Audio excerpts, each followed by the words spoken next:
Underdog. Unleash the power within. Jayson Waller here, true underdog. Unleash the power within. One-on-one with my boy Johnny. How you doing? Doing great today. How you doing? Good. Is Johnny good? John, Jonathan. I mean, I know I always call you John, but Johnny seems like it's good. Johnny works. Johnny works just fine. Now that I'm back here in Michigan, right? You guys have some nice weather in North Carolina. It's a little hot. I'm super excited to come back to Michigan this Friday. I'm super excited to get my ass back into the gym on Monday. So I'm jacked to try to get my body back in shape. Been doing the intermittent fasting, drinking lots of these Bangs, brought to you by Bang. They're not paying me for it, but I'm sharing it. And it'll be great. I'm excited. We're going to be there, get to grind a little bit, get to finish my house, hopefully, so I can get moved in, get to enjoy the pool and the backyard. And we're excited. Michigan weather for the summer is the best weather on the planet. It is, but I came back and it's a little cloudy and overcast today. It actually thunderstormed last night. So I'm convinced anywhere I go. So both weeks I was in North Carolina, it rained all week. Dude, you bring the rain, dude. You're just bad news. You're like gray clouds, dude. You got to get that shit fixed. Yeah, Rachel and I were talking. We should go into something where like it's, farmers need rain. We go and visit their farm, and that's a great idea because a lot of them in the Midwest and Central America, they could use right now too. Some fires in California. Yeah. So the world is upside down right now. That's it. That's all I got on that. It really is, especially since you're going golfing on Monday. You don't golf. That's true. I look the part. I mean, I can look like I'm a bad.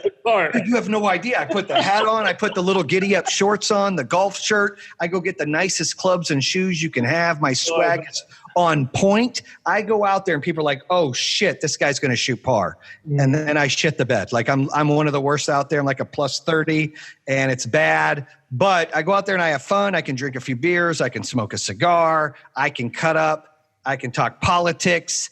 Where I'm going is up there in Lansing with some of the Republican caucus of Michigan. We're trying to get them to understand why solar is important and why we need to remove the cap for the state of Michigan so the utility companies can quit doing what they're doing, and that's manipulating the utility commission and allowing them to dictate if people can own their power. So we're going to go there and rub elbows on a golf course up in Lansing. I don't shoot for crap, but I'm going to go up there and look great as hell with nice clubs and do my thing. I'm sure. How many people are at this thing? Is this a big thing? I don't know. Our lobbyist said they're all going to be there. I was like, do I have to go? Is this like a big deal? Well, I wouldn't say it's a big deal, but this is our chance. I'm like, all right, I'll show up. So I do despise golfing because after 4 holes, I'm like, are we done yet? And I struggle, but I'll go and I'll promote Power Home Solar. I'll promote renewable energy, and I'll represent all the Michiganders in Michigan that want to own their power. And you're coming back to Michigan when? This Friday. This Friday. So super excited. And I'm back till January. I mean, I might pop up to North Carolina for a few days here, a few days there, but we're there till January. You got a beach trip coming up? Just got back from Charleston not too long ago, which was nice, and looking to go to Myrtle. But if this COVID thing doesn't get better, I might not go to Myrtle. We'll see. I'm like, it's bad, it's good, it's getting worse. I don't know. I got to see. And we're supposed to go the 5th to the 12th, and we'll see what happens. So what's your summer look like for the Michigan summer? Because you guys are doing 6 months and 6 months now, right? Yeah, we're going to do June. Right now we're going back, obviously, the end of June, but realistically going forward would be June 15th to January 5th, right? So June 15th to January 5th would be Michigan. January 5th to June 15th would be North Carolina. We kind of get the best of both weather. The kids will be able to transfer their credits equally because it'll be half a year, semester to share. So that should be good. We get to stay there for football season, see our boys play, which is exciting. And then be here for great weather. Are we having football? We are having football. I just talked to the organization today about our partnership. They are 110% having football. Really? 110%. And they said 110% they're going to have some kind of fans unless, the governor there says no. But they're assuming they're going to have some kind of limitation of fans. Suite holders will be in there, things like that. But, they're going to play football. They're not going to let that shut down. They're going to play. It's kind of scary, though. I mean, some sports are getting just canceled. I think it's scary, but I mean, I think there's a lot of testing going on right now. I am not trying to say there's no virus. Obviously there is, but I think that there's a lot more testing going on than before, and people are like seeing that. And so, I'm a big believer, maybe I'm a conspiracy theorist, but I felt like I had that maybe in January or February before it came out, and that this stuff's been going around since December and we just didn't know. I mean, because there's so many cases, it's crazy. So many. We'll know tomorrow after our pod with Dr. Yeah, the doctor that's created the vaccine is going to be some good stuff right there, dude. I'm jacked to do that pod tomorrow. And the one we just did last week with, what's her name? Vanessa. That was solid. That's a good one. Yes. So that launches on Thursday, so people check that out. What's cool about the pod right now is, John, I was telling you a little bit earlier, and for the listeners and viewers out there, we've gone over 25,000 downloads and /subscribers on the podcast alone between all the medias of iHeart, Spotify, and Apple, which is a big deal. But on YouTube, which is fairly new, it's missing about 12 episodes. It has over 6 million views on all the channels. We've got one with over 2.4 million views, one episode, and we've got over 6,000 subscribers, and it continues to grow. So people are enjoying the content. We're bringing different people on, talking adversity, telling stories, getting people motivated, challenging people to be better, how to do this, how to, do a sales pitch, how to run a business, the struggles, all of that stuff that we can combine and share in a time of crisis where a lot of people are home looking for some positive content. We're putting it out there, and it's exciting. It is exciting. Jacob Glanville, before I forget. Jacob Glanville is the guy that's coming on tomorrow, which I'm excited. So you are excited about that. Dude, tell me about this Arizona trip. When I was 17? Look, we were talking about it. I think we owe it to the viewers and listeners to share this story. When you're 18. When I was 17, right? Young gun. So we all know I got kicked out of high school, in case people don't remember. The day, I'll tell that story, and people may judge me, and I'm sorry. I'm sorry ahead of time. Please forgive me. So it's the second to last day of sophomore year. I've already been kicked out of one high school, Central Cabarrus, for getting in a lot of fights and arguing with the defensive backs coach and teacher. And he put his hands on me, and my dad came in there and showed his butt, and it was a nightmare and all this. So they you can't come here anymore. So I switched schools to a school called Concord High School in North Carolina. And she's my wife now, my girlfriend at the time switched schools. I'm like, look, if you want to date me, you got to go to that school with me. And she did. And I picked her up and went to school together. I was a sophomore. She was a freshman. The second to last day of school, we've already taken all our exams and everything for sophomore year. There was a girl in my homeroom whose boyfriend ran his mouth like nobody's business. And she was running her mouth to me. And I said something I shouldn't have said. And I got kicked out of school for the following year for it. And my third time kicked out of school? That's the second time. Oh.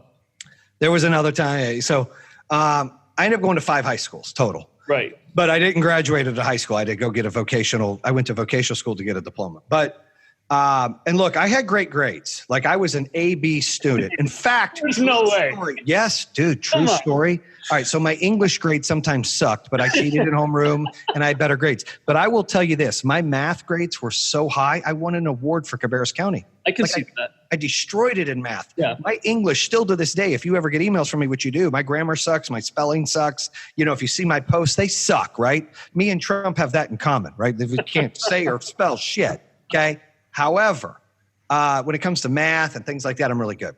Yeah. Well, this girl was running her mouth and her boyfriend, was running his mouth. And I said, look, if you don't be quiet, I will beep smack you and your boyfriend. Okay. So I said, I will beep smack you and your boyfriend. Everybody can put the words in there.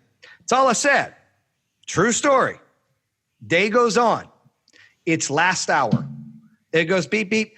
Mrs. Whatever, can you send Jayson Waller to the principal's office? Yeah. I'm like, what the hell's going on? I walk in there, and it's a female principal. And she says to me, Jayson, did you say you would pull out your beep and hit somebody with it? I said, what? Did you say you would pull out your beep and hit? I said, hold on. Yeah, this girl was saying her boyfriend was going to kick my butt and he was running his mouth. And I said I would beep smack her and him if they didn't be quiet. I remember, guys, I'm 16 years old, little punk. She said, well, unfortunately, you can't talk about stuff like that. We're going to have to suspend you for 10 days. It'll have to take effect next year and you can't come back to the school. What? All because of that. Fast forward. So now I got to go to the vocational school, all these other things. I'm doing morning school, night school, trying to catch up. Very disappointed. I shouldn't have said anything. I mean, this girl was running her mouth, calling me all kinds of names. I asked the principal if I called her this or that or any of these things inappropriate, it would have been 2 days or 3 days. But because I said I would beep smack her, oh boy, you're in trouble, right? And I'm like, this is like craziness. This is 1996, by the way. Like, okay, whatever. So I graduate early through that Stanley Community College program. They had a GED program and they had a diploma program. And I went morning to night because I fell out of a truck and dislocated my shoulder and all this stuff. So I got a small workman's comp payment, like $8,000 or something. So I didn't need to work that summer. That was a huge amount of money for me back then. I'm fuck yeah, man. My car payment's paid for like 5 years, right? Right. And so I didn't have to work and I could double down on school. And so I was with Elizabeth, we were dating, and then she broke up with me. And, she hurt my feelings. She liked somebody else. And I was heartbroken. I'll never forget, me and my boy Benji were at Carowinds at the water park. And she texts me. This is before cell phones were like out, guys. This is just, you got a page, you got a text, a pager, not text me. She paged me. And I saw it and I called her from a payphone. Her friend answered. She's like, Elizabeth doesn't really want to date you anymore. I'm like, what? Heartbroken. I go home that day and I make a decision. I'm moving to Arizona. Had enough. I'm moving to Arizona. I'm only 17 years old. Moving to Arizona. I go and I start packing my CRX. I had a Honda CRX at the time. That was my second car, right? And my mom and dad are like, what are you doing? I said, I'm going to Arizona. Right now? Yeah. Why? I want to. I'm going to go out there. I'm going to go to ASU. I'm going to try to apply. I'm going to go there. I've taken my SATs. I've got my diploma. I'm going to try to go to college at Arizona State University. My parents, they never went to college. My dad had a GED. My mom didn't finish school. They don't even know what I'm talking about. Why'd you pick Arizona? Huh? Why'd you pick Arizona? Well, that's where I grew up. So I wanted to go. I wanted to go stay with my friends there. One of my best friends there, his family bought our house when we moved. It's crazy. We became best friends in 8th grade. And the summer of 8th grade, my dad got transferred to North Carolina from AT&T. And they were looking to buy a house. They moved in from California. So it happened to be his family talked to my family. They bought my old house. So he was living in my old room. So I'm like, dude, I'm calling him on, they didn't have cell phones on the landline. Hey, man, I'm going to come there. I'm going to stay there. You're going to school. Can I stay with you guys in my old bedroom? And, I'll work and I'll try to go to college. He's like, heck yeah. I'm like, yeah. So my parents are like, what? That night, I packed my CRX. I grabbed a buddy of mine that was 19 at the time. I was 17. And we drove our butts my mom was freaking out, but I did it. We drove our butts all the way to Arizona. Now, we drove it. We left at 11 o'clock at night. That was not a good idea. So I don't recommend that to anybody. It's going to drive 2,200 miles or 36 hours away. Don't leave in the middle of the night. But I did. We drove through the night. We were tired. We slept at rest stops. I can't sleep when someone else is driving, so it was a nightmare for me. We get all the way to Nashville. We sleep a little bit. We do whatever. Middle point is Oklahoma City. When you're driving from Charlotte, North Carolina, Phoenix, Arizona, the middle is Oklahoma City. You get to Oklahoma City, you go to sleep. That's it. My dad had a friend in Oklahoma City named Bullet. So I went there to spend the night. Bullet? His name was Bullet. It was my dad's friend from AT&T. He was also in Arizona. He moved to Oklahoma City. So we stayed there and one night and then got up and then drove to Arizona. And it was the craziest thing, all because I was heartbroken. I'm listening to Chicago and I'm crying and I'm boohooing. And then I'm listening to Tupac and Master P and all this stuff that came out, right? And I think I'm a gangster and I'm driving to Phoenix. And I show up at my buddy's door at 10 p.m. and we're staying there. And then my other friend, Kenneth, takes a Greyhound back home. Took him 5 days to get home. He hated me for that. Took a Greyhound back home. And I stayed there. And I stayed about 3.5 months. And when I stayed there, I was going to try to apply for college. I didn't even know where to start. And neither did my buddy's mom. And neither did my parents. I didn't even know what to do. But I knew I was living in my old house, staying in my old room with my best friend, and he's going to high school every day. I said, I got an idea. I think I've shared this before. So I went to marry Joey's mom, and I said, I want to go to high school with Joey. She said, no, you already graduated. I said, nah, I want to go. I've got an idea. So I took my transcripts, which were just like on paper. They didn't have internet and stuff. And I changed it to say I didn't graduate.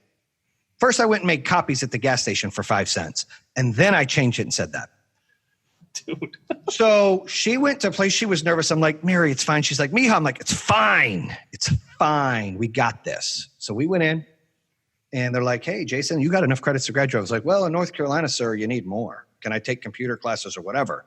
So I took like this job performance class and a computer class and whatever. I mean, I was going for 2 blocks and ditching. And hey, guys, let's ditch. Let's go eat lunch. You know, I was bad news brown for everybody.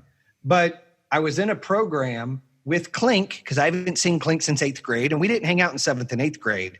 We hung out in 5th and 6th. And then you know, our lives kind of changed a little bit. You know, he was more into Bart Simpson and, you know, things like that. I was more into girls and football. It was just different. We were different. So after, no shot to Klink. After that. That is a shot. It is a shot. Well, dude, if you know Kevin now, you can figure it out. You go, dude, really? Yeah, really. That's how he used to breed mice. True story. So yeah, whole nother story, whole nother podcast. Kevin breeding mice and selling them. I shit you not. But I see Kevin and I'm like, dude, and he's got this job telemarketing, selling home security over the phone, and he's crushing it. And we're, you know, he's leaving at 1 p.m. because that's our final class. It's this business class where you get a credit. So I piggyback. I'm like, what are you doing? He's like, this is what I'm doing. I'm like, dude, shit, I could do that. So I went and checked it out. I'm sorry. It was credit card protection. They were selling credit card protection. We then went to a home security place. So me and Joey started working there. We're all killing it. We're making bank, $300-400 a week part-time. Then we all go to work for this home security company where we're making $600 or $700 a week in 97 at 17 years old, part-time, straight hustlers. And the pitch went like this, John. God, here we go. Hey, Mr. LeBlanc, how are you doing? I'm great. How are you? Good. My name's Jason. Listen, you went to the Metro Center Mall earlier this month, and you remember registering to win that Dodge Durango? I do. Great. Listen. Mr. LeBlanc, you are still in the runnings for that. That's the great news, but I've got even better news. So do you hear this? Do you hear that right there? Mr. LeBlanc, you've been selected to receive a free home security system installation paid for. Mr. LeBlanc, the only thing you've got to pay for is $1 a day for the monitoring. This monitors for medical, fire, and burglar and police. So this is going to be great for your home. What time can I send my installer out to get you your gift and install it? What works for you? You know, and I crushed it. I crushed it. Okay. That was like my first real sales job, dude. Crushed it. Were you like, why do you think you were good at sales? I don't know.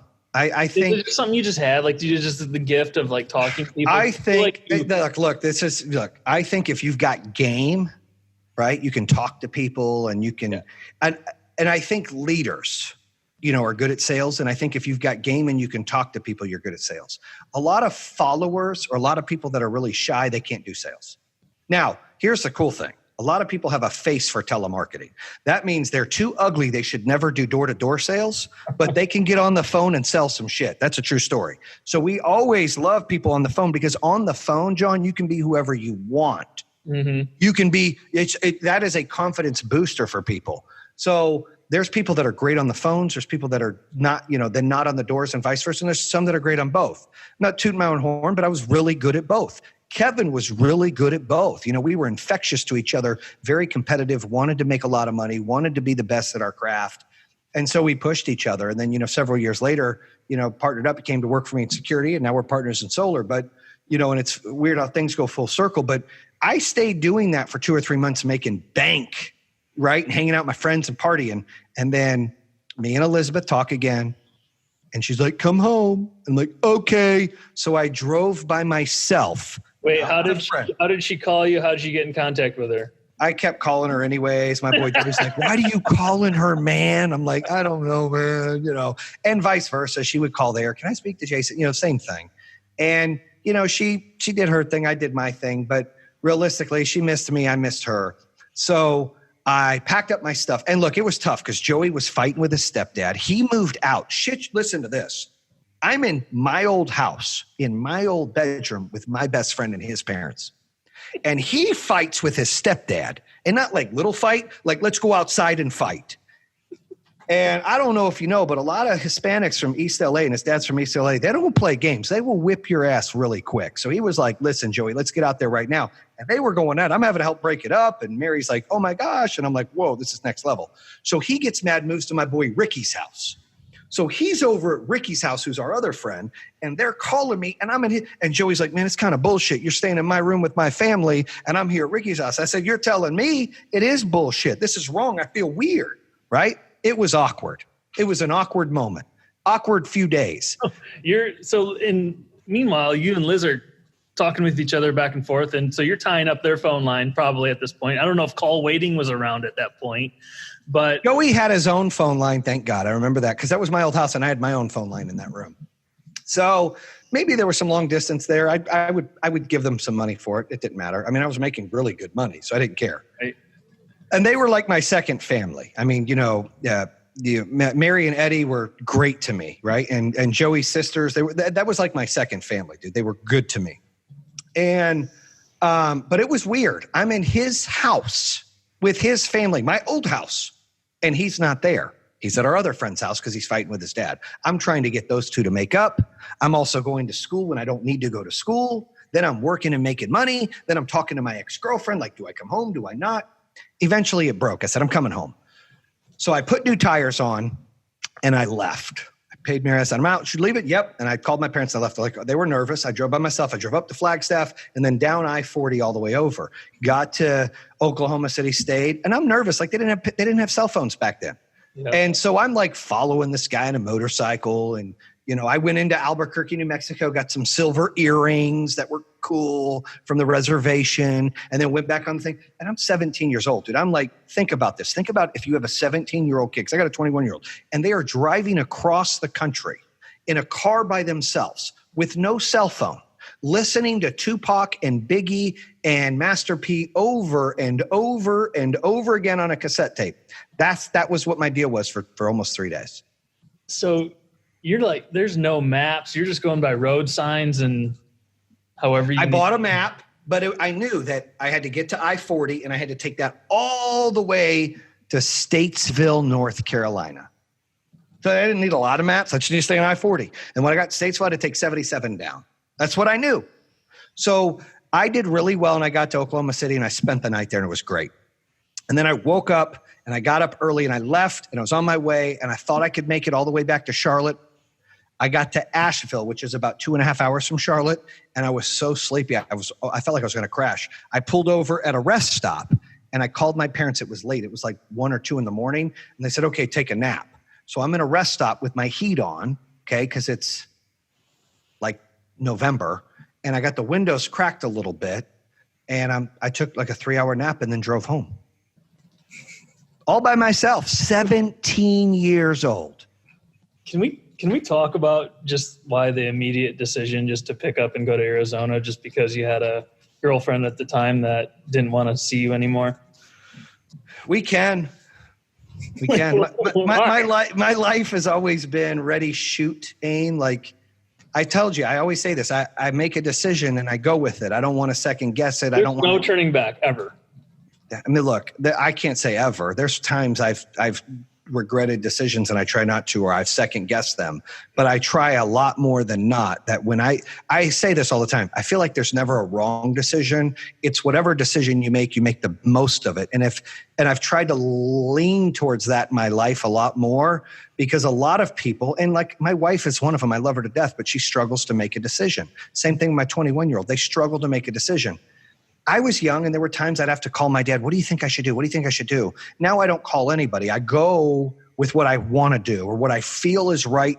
My intuition is really good. And if I feel that's the right decision, I do it. And if it's wrong, there is no wrong. I make the most of it. You can't look backwards. You can't have regrets. You can't, because then you don't enjoy your decision you're in. And, you learn that over time. And if people can learn that early in life, I think they'll do bigger things and not waste their time asking themselves questions that they can't change or fix, because you can't change the past. You can't say, I turned right, shoot, I should have turned left. You can't do that. So I've kind of been that way. There's been times that I wasn't, but as I got older, that's all I ever do. And I try to stick with my decision, not second guess it. I have guilt. Like, man, I shouldn't have talked to that person like that.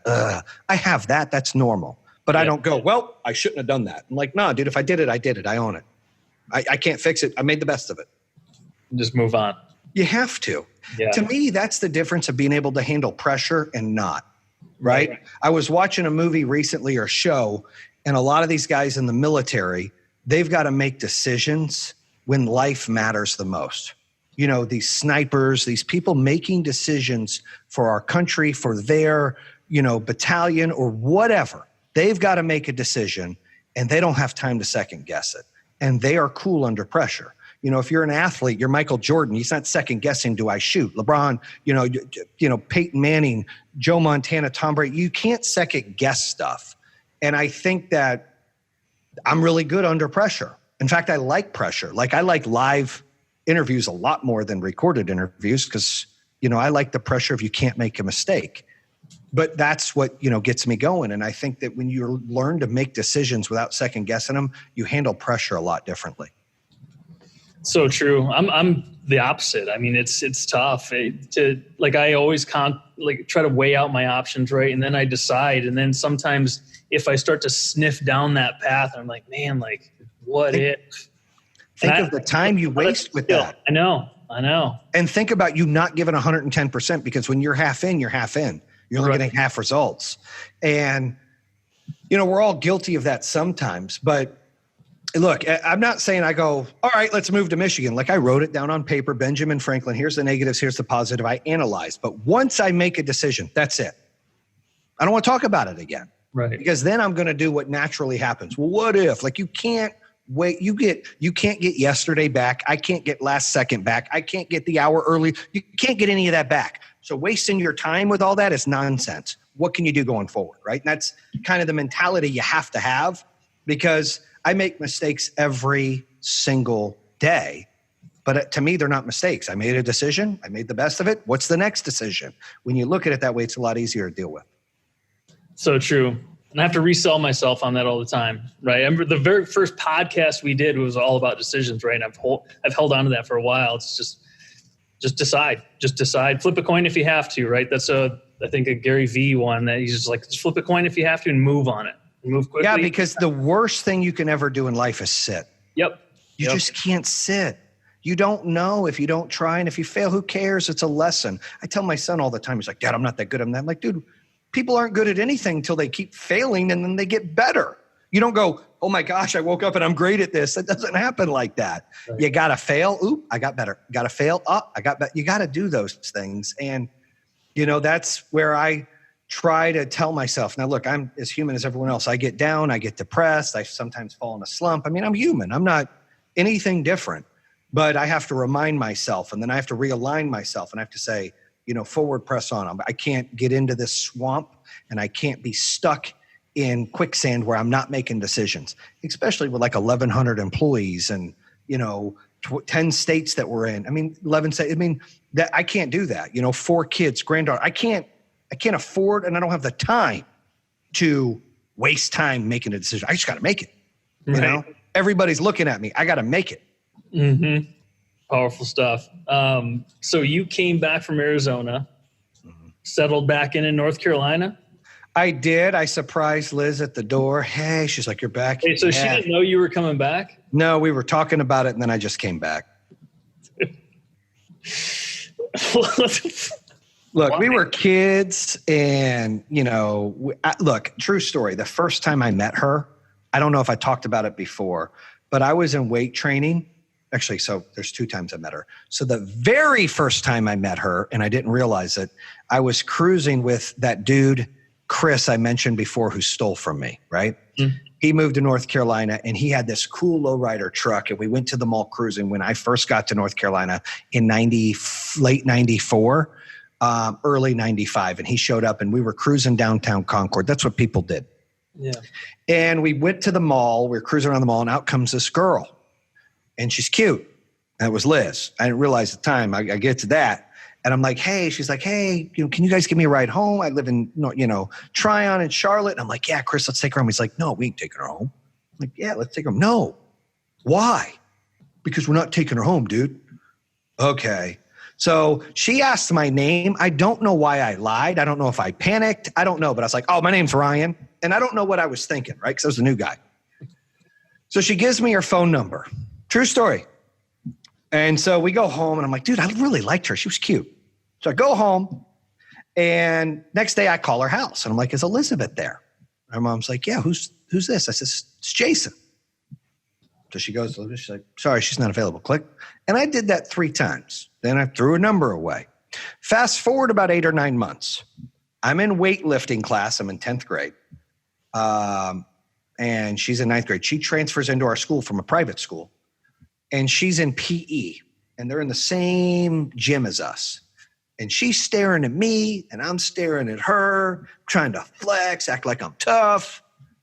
And then I go out to lunch. And I'll never forget, I was wearing green baggy pants with green and white Puma shoes and a green and white striped shirt with my hair all curly and wild up, slicked to the side. Like, dude, I looked like a wannabe gangster. That's what I was, okay? And her friend Carla comes up to me and goes, hey, my friend Elizabeth over there would like you to call her. Here's her number. I'm like, oh, and I kind of wave to her and I get her number. I'm like, cool. And I give them my number and I go home. And it's a Friday. And when I go home, I had this piece of crap car. I didn't have my license yet. And when I mean piece of crap car, I mean, it's a piece of shit. It was an 85 Dodge Lancer that I paid $300 for. My dad took me to Kannapolis. I saved $300 mowing lawns and working at the side job for, construction stuff. And I bought it.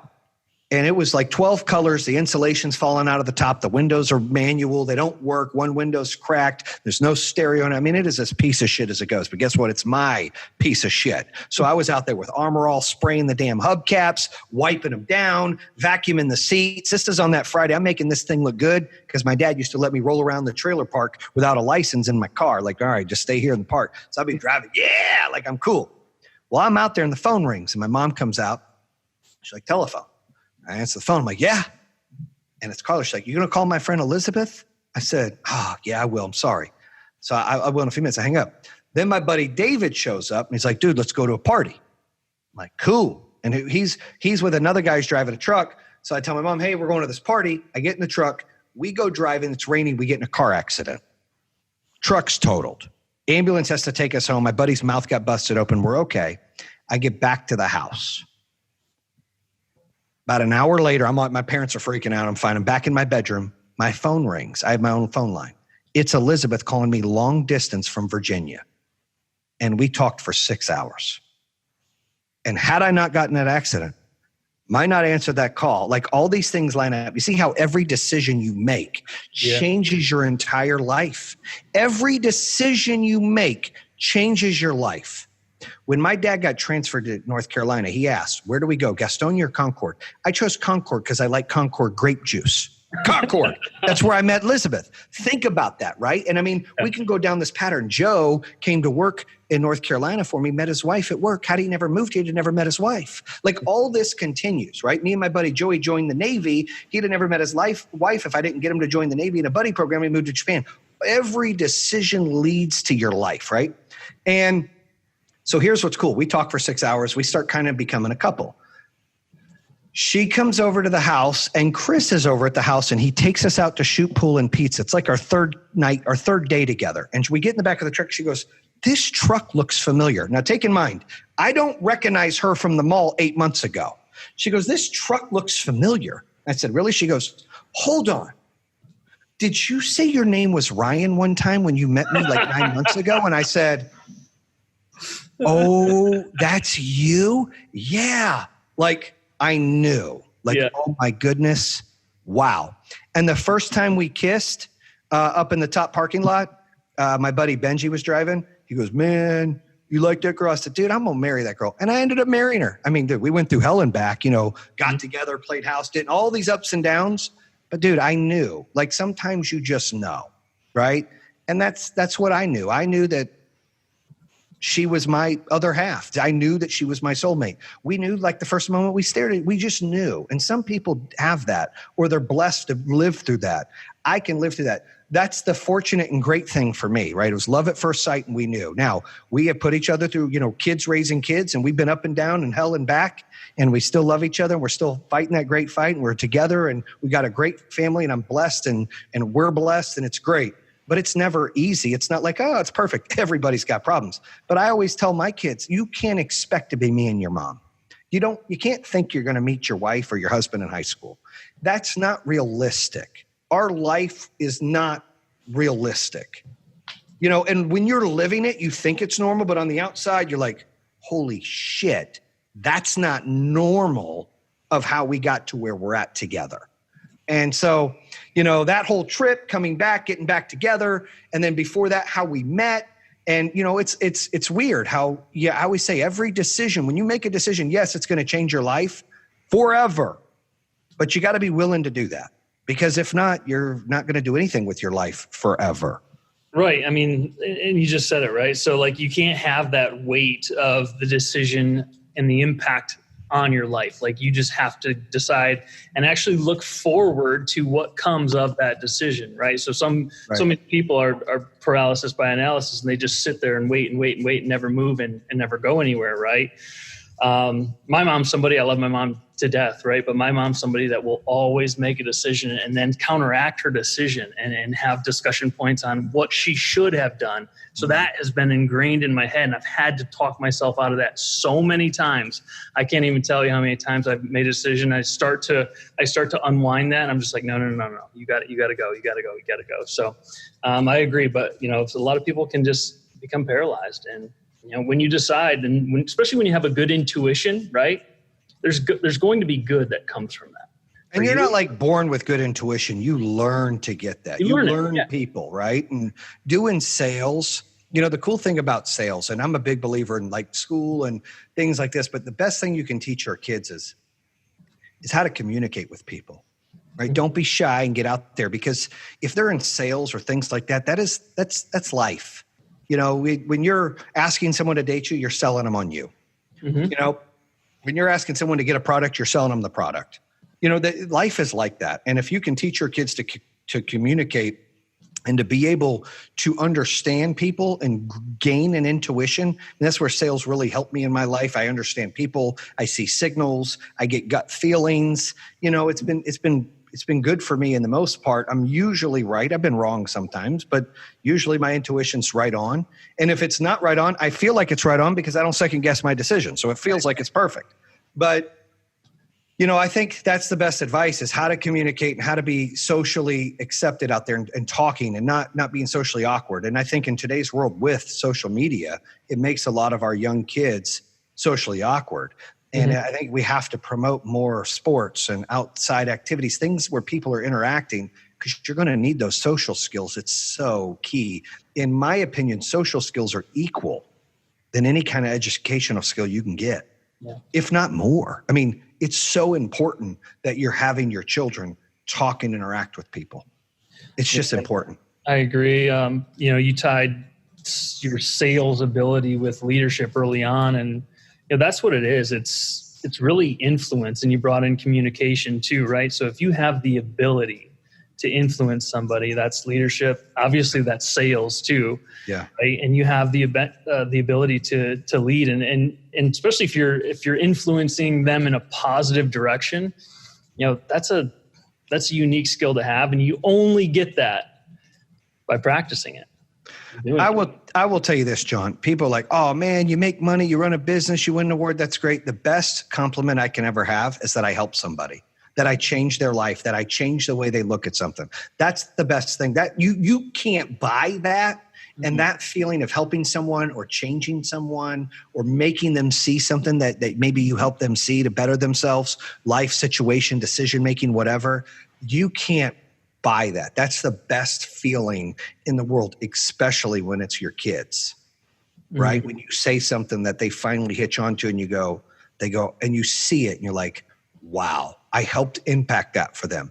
That is the best feeling in the world for a friend, for a peer, for a family member, for a child, anything. Like, you can't buy that. And I think that it's so important to be open and vulnerable. You know, people aren't vulnerable enough in this world. They try to put on a fake face and say, my life is great. Look at me. Yay. And I'm putting my pictures of all this and yay. And really, those are the ones that are really fake and they're posers and they've got all kinds of issues. And we all have issues. Everybody's got skeletons and everybody's got problems and everybody's got same challenges, but different challenges. They're all in there. And you know, I think when you're vulnerable to friends or even your kids or your spouse, and it's something I've learned because I'm like a tough guy, like I ain't going to be weak. That's been one of my downfalls. I see it. I'm like, I got to be more vulnerable. I can't be the tough guy all the time. I've got to be the guy that's like, look, I'm actually hurt by that. I've got to learn to do that because that will better my children to understand it's okay to be that way. You don't have to be the tough person all the time. So these are things that we all still learn as we go, including myself. Yeah. And look, I think, you know, with the influence piece and you being able to influence your kids, like you said, and help your kids and really gain that maybe compliment back from, you know, someone, you know, reaching out and helping that individual, you know, that also ties back to the foundation of what we all need. And that's relationship, right? Like, So you brought up vulnerability, right? That is, and like when I say nothing can be done without a relationship, I'm like, that's like literally nothing can be done if you don't have a relationship. And if it is done, it's usually not going to stick around for very long. So I think you're a little hard on yourself. You know, I think vulnerability is one of your stronger suits, depending on who you're talking to, but you're a relationships person. You talk to everybody the same.